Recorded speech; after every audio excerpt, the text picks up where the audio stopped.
Assalamualaikum warahmatullahi wabarakatuh. Salam, Om Swastiastu, Namo Buddhaya, salam kebajikan, salam sejahtera untuk kita semua. Perkenalkan, saya Watekar Munira Linumulki MFAM, dosen tetap pada program studi Sarjana Farmasi, Fakultas Ilmu Kesehatan, Universitas Singapura Bangsa Karawang. Video ini merupakan pernyataan diri dosen dalam unjuk kerja Tri Dharma Perguruan Tinggi atau disingkat PDD UKT-PT, khususnya pada unsur pengajaran.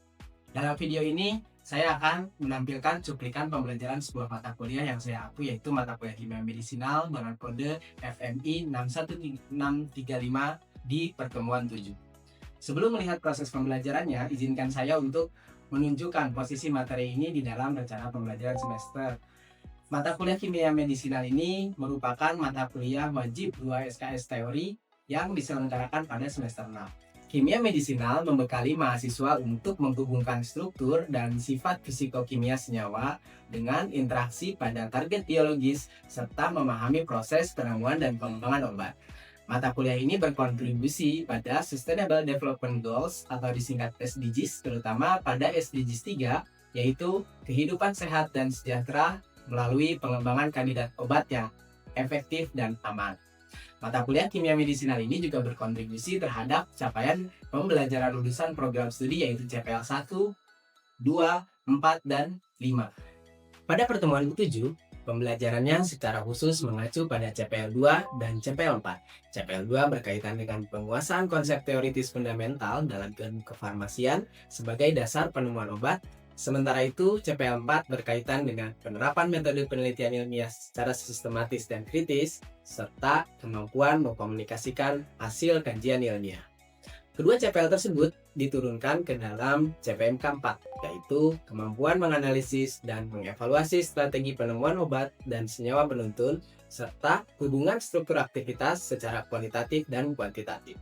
Pada pertemuan ke-7, kemampuan tersebut difokuskan melalui sub CPMK 7, yaitu mahasiswa mampu membandingkan dan mengevaluasi pendekatan penemuan obat baru berbasis target, fenotipik, dan bahan alam berdasarkan prinsip, kelebihan, keterbatasan, serta kekuatan bukti ilmiahnya. Target kognitif pembelajaran berada pada level C5, yaitu mengevaluasi. Oleh karena itu, mahasiswa tidak hanya berhenti pada menghafal perbedaan ketiga pendekatan. Mereka diarahkan untuk mengklasifikasikan penelitian, membandingkan kekuatan dan keterbatasannya, menilai atau mengevaluasi kualitas bukti ilmiah, serta mampu merencanakan penelitian lanjutan secara rasional. Pembelajaran dilaksanakan secara tatap muka dengan dukungan PowerPoint dan 2 contoh artikel penelitian di diabetes yang saya hasilkan bersama tim dengan dana hibah kompetitif Unsika yang telah terpublikasi di jurnal internasional bereputasi. Pembelajaran juga dilakukan dengan menggunakan Learning Management System yang dimiliki oleh Unsika, yaitu Elvira, E-Learning and Virtual Integrated Resource for Academics.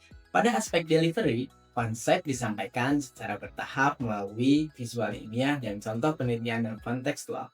Kemudian pada aspek interaction, mahasiswa dilibatkan melalui pernyataan pemantik, diskusi artikel, case method, dan penyampaian argumentasi. Kemudian pada aspek assessment, mahasiswa dinilai melalui ketepatan konsep, ketajaman perbandingan, ketepatan klasifikasi pendekatan, penggunaan bukti, dan kualitas argumentasi ilmiah. Penilaian diperkuat melalui analisis artikel dan ringkasan kritis. Bobot penilaian pada mata kuliah ini yaitu tugas dan kegiatan mandiri sebesar 10%, UTS 15%, UAS 25%, aktivitas aktif 10%, dan proyek atau proses sebesar 40%. Melalui pembelajaran ini, saya akan membentuk mahasiswa farmasi yang tidak hanya menguasai pengetahuan, tetapi juga kritis, hati-hati dalam menarik kesimpulan, dan bertanggung jawab secara ilmiah. Selanjutnya, mari kita saksikan cuplikan pembelajaran mata kuliah kimia medisinal pada pertemuan ke-7. Selamat menyaksikan. Assalamualaikum warahmatullahi wabarakatuh. Waalaikumsalam warahmatullahi wabarakatuh. Semangat pagi. Pagi. Nanti kalau saya bilang semangat pagi, kalian jawabnya pagi, luar biasa, gitu ya, oke? Semangat pagi. Pagi, luar biasa. Baik, tepuk tangan dulu buat jelaskan. Adik-adik semua, hari ini kita akan melanjutkan ya mata kuliah kimia medisinal di pertemuan ke-7 ya. Kita akan membahas mengenai bagaimana penemuan obat baru ya. Sebelumnya di mata kuliah pertemuan 6 kita juga sudah membahas bagaimana mekanisme sebuah penyakit itu bisa terjadi, mekanisme kerja sebuah penyakit, juga bagaimana kalian sudah bisa mengidentifikasi, juga memvalidasi target penyakit obat ya. Nah, itu adalah bagian dari penemuan obat baru. Setelah kita tahu, sudah kita validasi target penyakitnya, maka selanjutnya bagaimana sih menemukan obat baru itu ya. Nah, ini kan kebetulan semuanya semester 6 ya, kita ada di semester 6. Nah, sebentar lagi kita akan menghadapi semester 7 yang akan melakukan riset tentunya ya. Nah, kalau kalian mau riset, nah biasanya nanti yang harus muncul pertanyaan, bagaimana cara menemukan obat gitu kan ya. Mulai memikirkan bagaimana riset ya, bagaimana menemukan obat, lalu bagaimana juga kita harus menilai sebuah bukti dari hasil penelitian yang kita hasilkan gitu ya. Nah, mudah-mudahan di pertemuan ke-7 ini kita bisa menjawab ya bagaimana sebetulnya menemukan obat itu dan menilai bukti ilmiahnya. Oke? Nah, sebelum kita mulai, kita ada sedikit pertanyaan dulu ya. Nah, ada sebuah studi ya, suatu infusa itu bisa menurunkan glukosa darah pada pencit diabetes. Nah, menurut kalian, klaim apa yang tepat berdasarkan bukti ilmiah tersebut?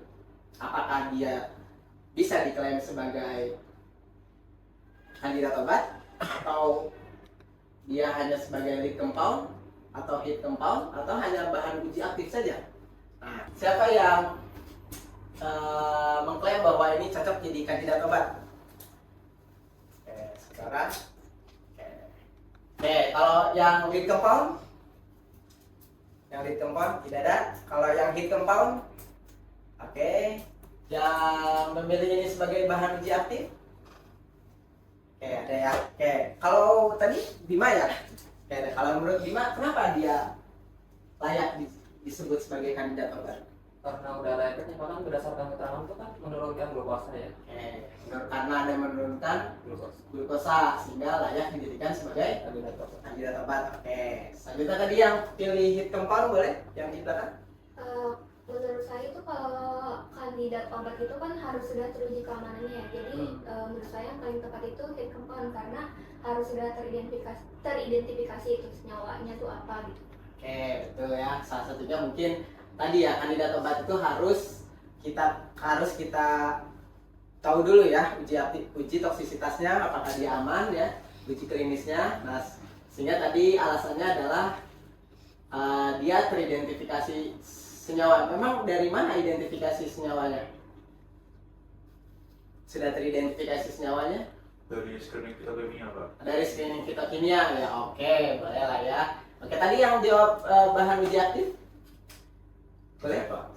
Kalau menurut saya itu lebih masuk untuk dikategorikan sebagai bahan uji aktif, Pak. Karena kalau misalnya si hit compound tadi itu kan dia hanya senyawa aktifnya saja yang teridentifikasi. Kalau itu tuh belum cukup, Pak. Jadi kita tuh harus tahu golongan-golongan senyawa yang aktif untuk bisa dikategorikan sebagai si infusa itu menurunkan glukosa darah pada diabetes. Kita harus tahu golongan-golongannya dulu. Jadi kita harus tahu senyawanya apa gitu ya kalau mau kita sebut sebagai hit compound. Sehingga menurut Joshua ini lebih layak sebagai bahan uji aktif. Baik, nanti jawabannya apa kita simpan dulu ya. Nanti kita akan di akhir perkuliahan ini kita akan coba jawab kembali ya, apakah nanti ada yang jawabannya berubah atau yang masih sama ya.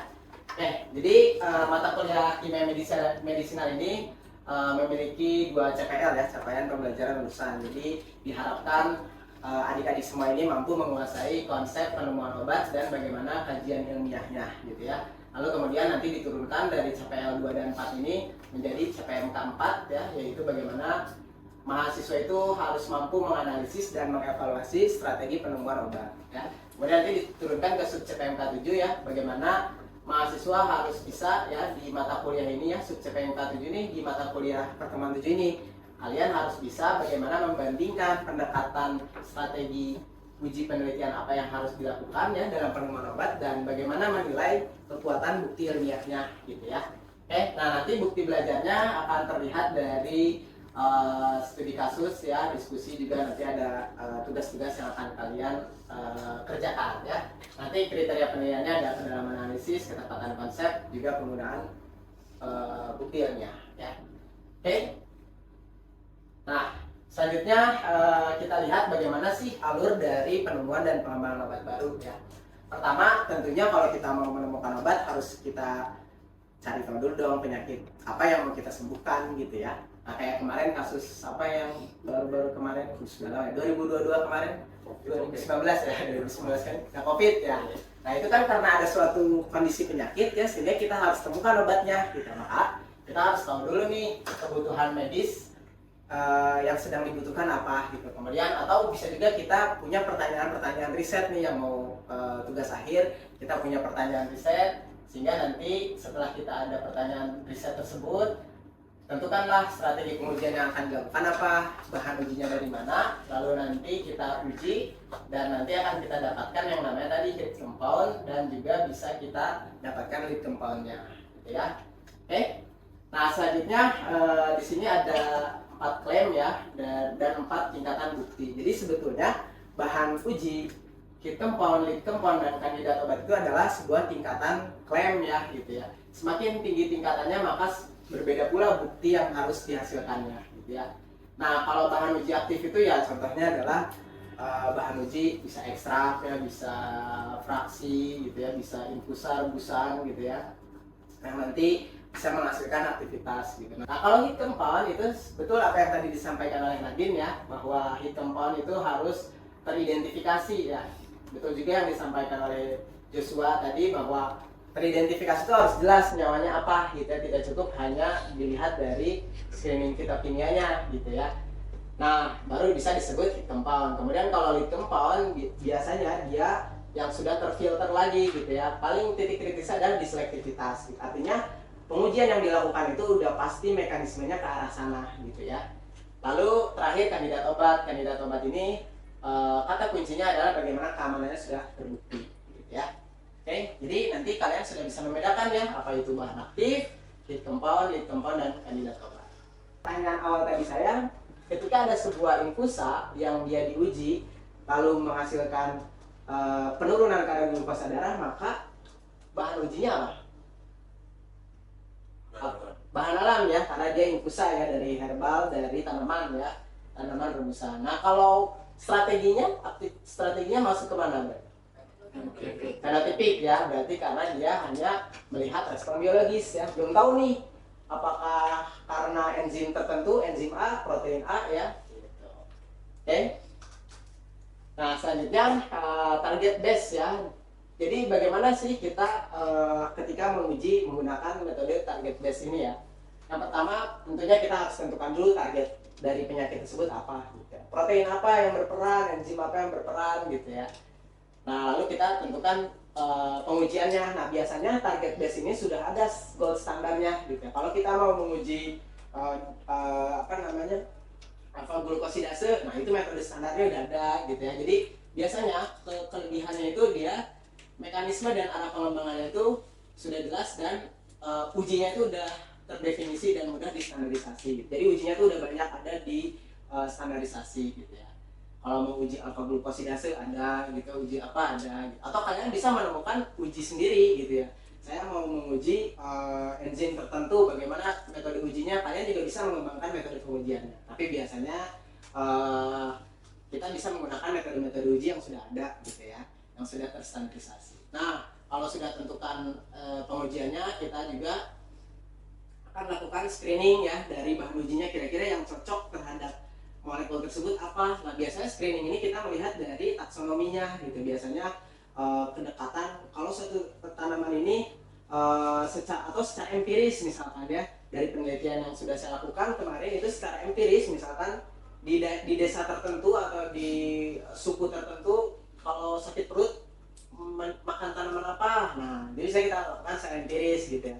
Atau juga bisa dari ada suatu penelitian yang dia melihat dari hewan primata, misalkan monyet di Pangandaran dia kalau sakit makan apa tuh gitu ya. Ternyata ada satu tanaman yang kalau monyet sakit itu dimakan. Nah, itu bisa menjadi satu landasan untuk penentuan bahan uji gitu ya. Bisa empiris ya, ataupun bisa kedekatan taksonomi ya antara satu tanaman dan tanaman lain ya. Nah, intinya kita screening ya, atau juga bisa dari kajian studi literatur yang sudah dilakukan ya, kita kembangkan dari penelitian yang sudah ada. Nah, baru kita nanti setelah itu kita dapatkan kitnya gitu ya. Kita validasi, kita tentukan senyawanya apa yang berperannya.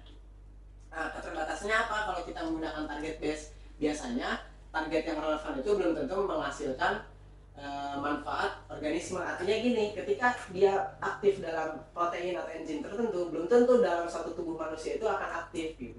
Karena banyak apa? Di tubuh kita, apakah hanya ada enzim A, B, C? Tidak, akan banyak hal gitu ya. Belum lagi harus melalui pencernaan begitu ya. Ada aktivitas farmakokinetik gitu ya. Belum lagi ada tadi protein atau enzim lain yang mungkin akan mempengaruhi ya. Ataupun bisa jadi karena bahan alamnya nanti punya saling berinteraksi gitu ya, sehingga nanti aktivitasnya jadi lain gitu ya. Oke?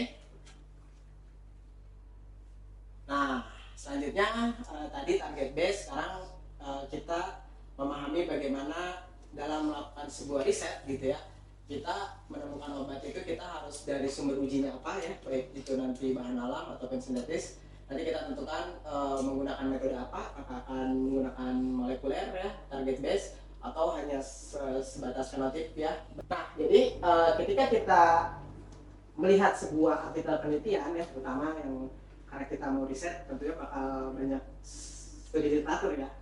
Kita harus dulu tanya pendekatan apa yang digunakan ya, kemudian bukti apa yang ada ya hasilnya, lalu kemudian apa kekuatan, kelemahan, keterbatasannya. Biasanya di dalam sebuah artikel itu sudah secara eksplisit gitu menyebutkan dia kelemahannya apa gitu di bagian bawah biasanya sarannya. Lalu sejauh mana klaim yang bisa kita ambil gitu ya, sejauh mana, jadi jangan juga overclaim gitu ya. Tadi tidak bisa kita langsung sebut sebagai kandidat obat gitu ya, karena harus ada uji toksisitas gitu ya, dan lain-lain. Dan terakhir yang perlu kalian jawab adalah bagaimana penelitian lanjutan yang harus kalian lakukan gitu ya. Oke, jadi jelas di mata kuliah hari ini tidak hanya kalian menghafal apa itu fenotipik, menghafal apa itu apa tadi satu lagi target base ya, tapi kalian harus bagaimana bisa mengevaluasi ya, bisa menilai sampai akhirnya bisa menentukan, bisa mengambil keputusan penelitian lanjutan apa nih yang mau saya lakukan gitu dari hasil kajian literatur yang kita baca gitu ya. Nah, ini akan saya berikan contoh penelitian yang saya lakukan ya. Berikut uji aktivitas itu yang tadi di awal itu adalah contoh penelitian saya di hewan uji, yang ini di Scopus, yang ini di Sinta ya. Nah, selanjutnya dari ini ringkasan dari penelitian yang saya lakukan ya, intinya dia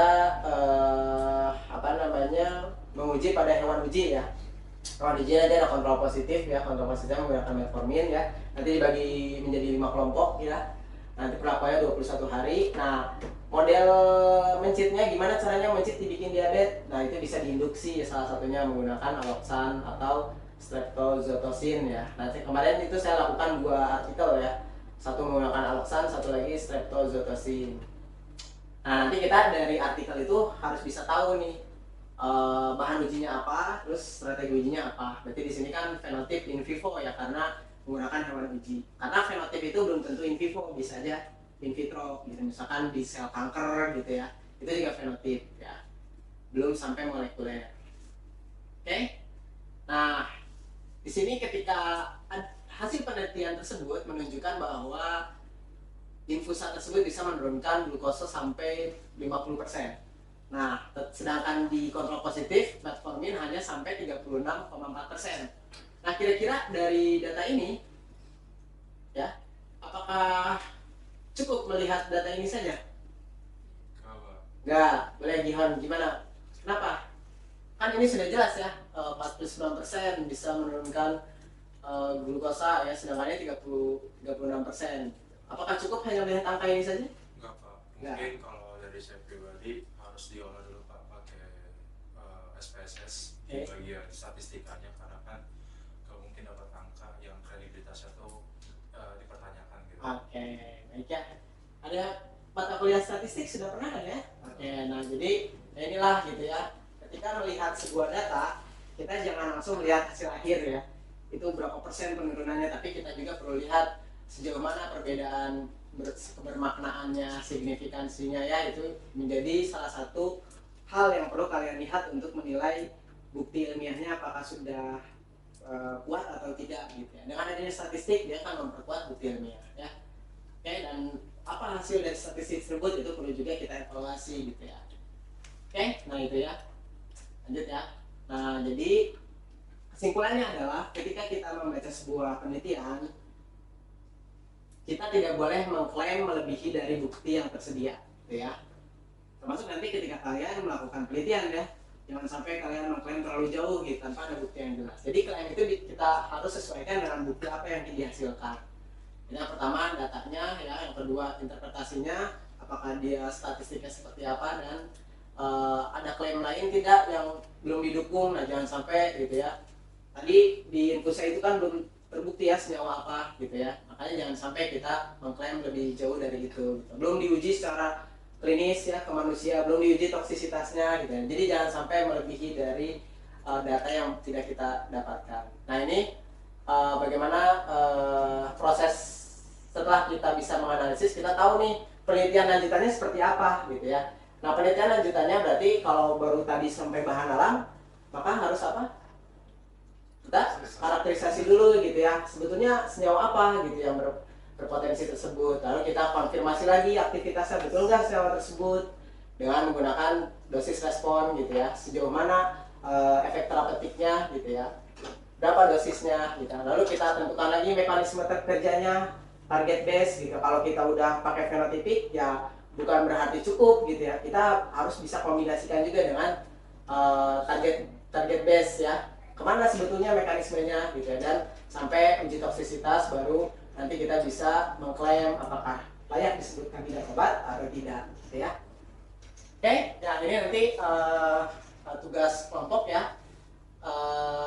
Saya akan bagi jadi 5 kelompok ya, nanti akan di spin, nanti akan diinfokan oleh koordinator kelompoknya ya. Nanti kalian cari 2 contoh artikel dalam satu kelompok 5 orang, lalu nanti coba kalian nilai gitu ya, kalian analisis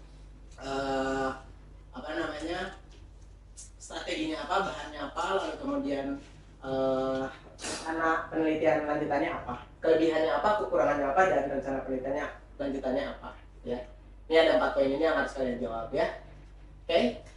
Nah selanjutnya akhirnya kita kembali lagi ke pertanyaan awal tadi, bahwa infusa yang bisa menurunkan glukosa darah itu berarti bahan uji aktif ya, karena belum otomatis bisa disebut sebagai hit compound atau hit compound, apalagi kandidat obat gitu ya.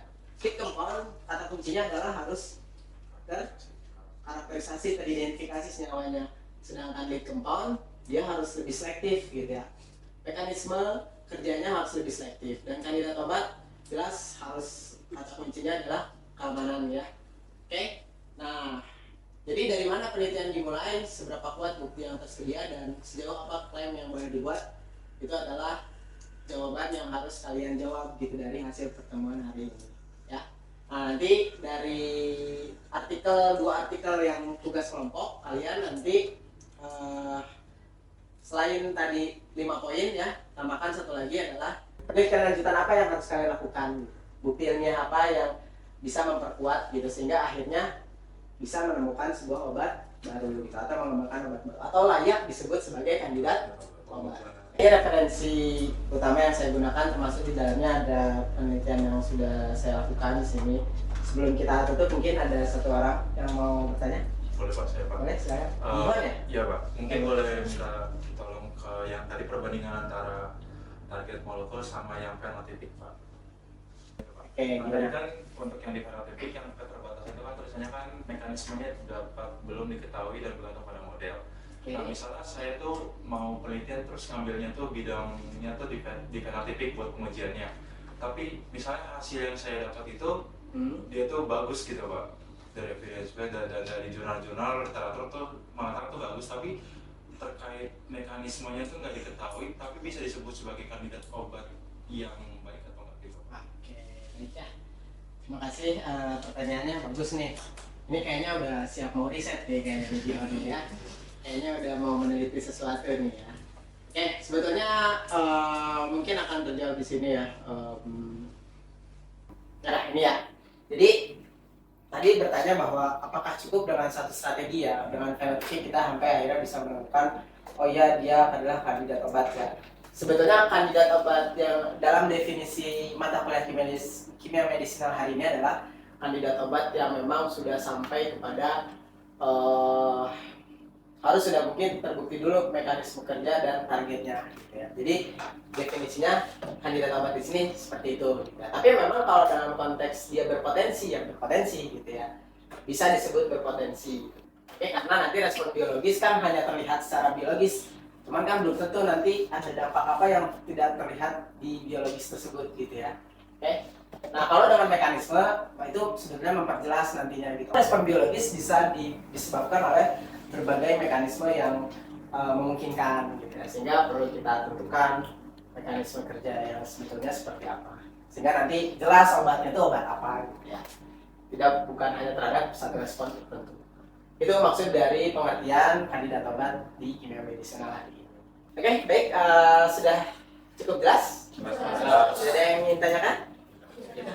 Ya baik, terima kasih atas perhatiannya. Mudah-mudahan mata kuliah hari ini bisa menjadi gambaran ya, terutama ini mempersiapkan kalian untuk ke depan riset gitu ya, dan ya tentunya bagaimana akhirnya kalian bisa bermanfaat ya, bisa mengembangkan menemukan obat baru gitu ya, dan ya akhirnya bermanfaat lah bagi Indonesia ya. Sekian, assalamualaikum warahmatullahi wabarakatuh.